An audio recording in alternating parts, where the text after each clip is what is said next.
박용수의 민주주의 리더십. 총선 분석이 진보 보수 왜 그토록 절박했을까? 또 한 번의 절박한 선거가 막을 내렸다. 많은 유권자들이 선거 때마다 마지막 선거와 같은 절박성을 느끼는 것 같다. 민주진영 유권자들은 지난 총선에 이어 또 한 번의 압승에도 불구하고 200석 확보 실패를 이유로 온라인 커뮤니티에서 실망감을 나타내기도 한다. 그것은 현재의 정치 상황이 지속되는 것이 점점 감당하기 힘든 위기를 초래할 수 있다는 불안과 두려움 때문일 것이다. 보수도 마찬가지였다. 이재명 더불어민주당 대표에 대한 테러는 보수의 불안과 두려움이 극단적 방식으로 표출된 사례다. 유세 막바지에서 국민의힘 후보의 전직 대통령 죽여라는 고함은 이 대표에 대한 테러를 다시 한번 상기시켰다.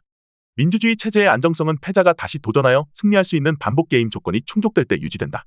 선거 결과에 대한 유권자들의 절박성은 한국 정치가 이러한 반복 게임 성격을 상실할 수 있다는 우려를 반영한다. 일상의 정치 과정에서 주요 쟁점이 해소되지 못한 채 충돌하고 대치하다가 선거로 결판을 내려니 사안에 대한 수기는 멀어지고 선거에 대한 절박감이 커진다. 지금부터 2026년 6월 지방선거까지 우리는 큰 선거 없는 정치 기간을 맞게 된다. 다음 선거의 절박감이 최소화될 수 있는 일상의 정치 과정을 기대하며 이번 선거 결과로 만들어진 정치 조건을 검토해보자. 진영구도라는 측면에서 볼 때 제22대 총선 결과는 제21대 총선의 재현으로 볼 수 있다. 더불어민주당이 비례정당 의석을 포함하여 175석, 여기에 조국혁신당 12석, 진보당 1석, 새로운미래 각 1석을 합하면 189석에 달한다. 189석은 지난 총선의 민주당 180석에 열린민주당 3석, 정의당 6석을 합한 의석과 동일하다. 반대로 국민의힘은 108석으로 지난 총선에 비해 5석을 늘렸다. 그렇지만 지난 총선 당시 우호적인 무소속 당선인 5명이 이번에는 없다. 총선에서 3석을 확보한 이준석의 개혁신당은 지난 총선에 안철수 국민의당과 같은 의석을 확보했다. 그러므로 민주당과 국민의힘을 중심으로 하는 진영구도에는 변화가 없다. 때문에 정치 진영 구도의 지속은 민주진영 유권자들을 불안하게 만드는 요인이 될 것이다. 각 정당 측면에서 본다면 이번 선거 결과는 구도에 대해 다른 해석과 기대를 가능케 만든다. 야당의 압승, 여당의 참패로 요약되는 결과는 통상 대통령 선거 직후 실시되는 총선에서 여당이 기대할 수 있는 수준이다. 민주화 이후 총선에서 야당이 이 정도 수준으로 압승하고 여당이 참패하는 결과는 이번이 처음이다. 더구나 이번 선거는 시점상 집권 2년이 채 지나지 않아 정권 심판론이 선거 쟁점을 주도하기 힘든 상황이었다. 게다가 야당인 민주당은 이낙연 전 총리와 일부 의원들의 탈당으로 분열 후유증을 공천 과정에서 겪기도 했다. 그럼에도 불구하고 이러한 결과는 정권 심판론이 이번 선거를 지배했음을 의미한다. 군소정당 중에는 조국혁신당의 돌풍이 압도적이었으며 개혁신당의 원내정당 진입과 녹색정의당의 원내정당 이탈이 대조적이다. 조국혁신당의 24% 수준의 정당 득표율은 병립형 비례대표제가 채택되었더라도 12석을 확보할 수 있는 득표율이다.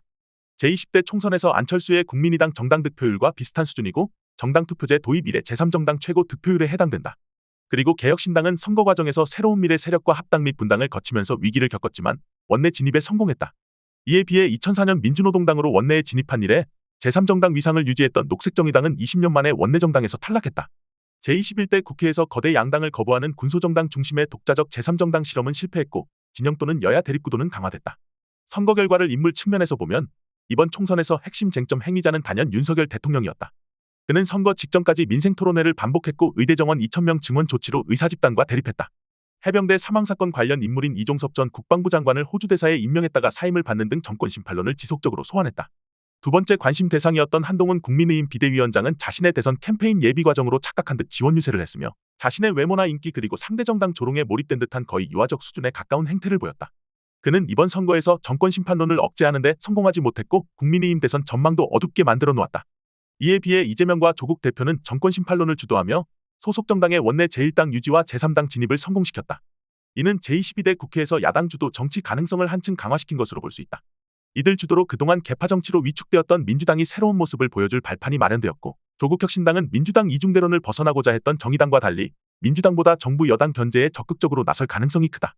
반면 이준석 대표는 윤 대통령과 마찰로 축출되었지만 국민의힘 대표를 역임했던 인물로 현재는 윤 대통령과 각을 세우지만 국민의힘 차차기 대권 후보 가능성을 모색할 가능성이 있다.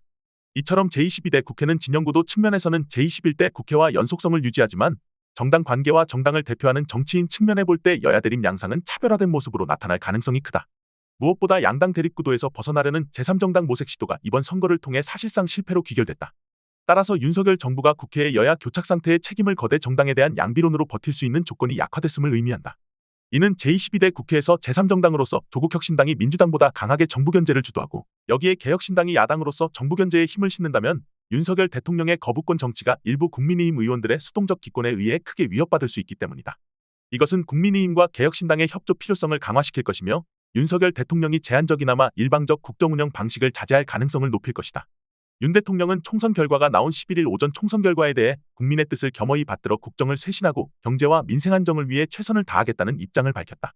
그리고 대통령실은 우선 조치로 인적쇄신 가능성과 함께 비서실장 및 수석비서관 그리고 국무총리가 사임 의사를 밝혔다고 전했다. 그런데 현 시점에서 인적쇄신은 총선 결과에 대한 대통령 대리 책임의 성격이 강하다. 실질적인 국정쇄신을 위해서 반드시 대통령 자신의 국정운영 방식이 변화해야 하며 대통령 국정운영의 절차적 규칙 준수 약속이 우선되어야 한다. 국정운영의 절차적 공정성은 바로 법치와 자유, 민주주의를 위한 기본 조건들이다. 예를 들어 대통령 가족 비리를 보호하고 대통령 공약에 반하는 거부권을 행사하는 행위, 균형 원리를 무시하고 선출직 공무원 공천으로 직결되는 잦은 사면권 행사, 수사와 기소로 위협을 시작하는 정책 추진 방식, 정부 비판 기사 및 보도에 대한 준사법적 압박, 감사원이나 방통위 운영의 편법성과 정치적 편향성, 검찰 수사와 기소의 정치적 편향성 및 불공정성 등을 우선 해소해야 한다. 그리고 정책 기조 측면에서는 변화된 조치 시행 이전에 이번 총선 이전까지 보였던 재정건전 주장과 이번 총선을 앞둔 민생 토론의 공약 실현을 위해 예상되는 재정 지출에 대한 관점의 차이를 윤석열 대통령이 해명해야 한다. 야당은 윤 정부의 부적절한 통치 방식을 견제하고 편향된 정책의 균형을 회복하기 위해 최선을 다해야 한다. 이를 위해 정부의 지금까지 잘못에 대해 당사자의 책임을 추궁해야 한다. 그런데 현재 한국 사회와 경제 상황은 야당이 이에 집중할 수 있는 여유를 주지 않는다. 이번 총선 결과가 유권자들이 느끼는 전방위적 위기감에서 기인한 측면이 크다면 야당은 이에 우선 반응할 수밖에 없기 때문이다. 시급해 보이는 사례로 고물가 대응, 의료 대란 가능성, R&D 예산 삭감 피해, 부동산 금융 불안정 및 사상 최대 가계부채, 러시아와 외교 마찰, 원전 안전 등이 떠오른다. 위기 관리를 전제로 저출산 대책, 기후변화 대책, 신재생에너지 정책, 입시 위주 교육체계 개혁, 노동양극화 해소 등 대안도 마련해야 한다. 처벌이나 응징성 조치는 나중으로 하고 위기 관리 관점에서 시급하고 중대한 사안에 대해 서둘러 상황을 파악하고 조기에 예방 및 대응하는 조치를 우선해야 한다. 윤석열 대통령의 국정운영 절차의 준수, 위기관리에 대한 국회 문제제기의 성실한 답변과 이를 예방할 수 있는 수기 과정이 다음 선거에 대한 유권자들의 절박성을 완화시킬 수 있는 방법이 될 것이다. 더 칼럼니스트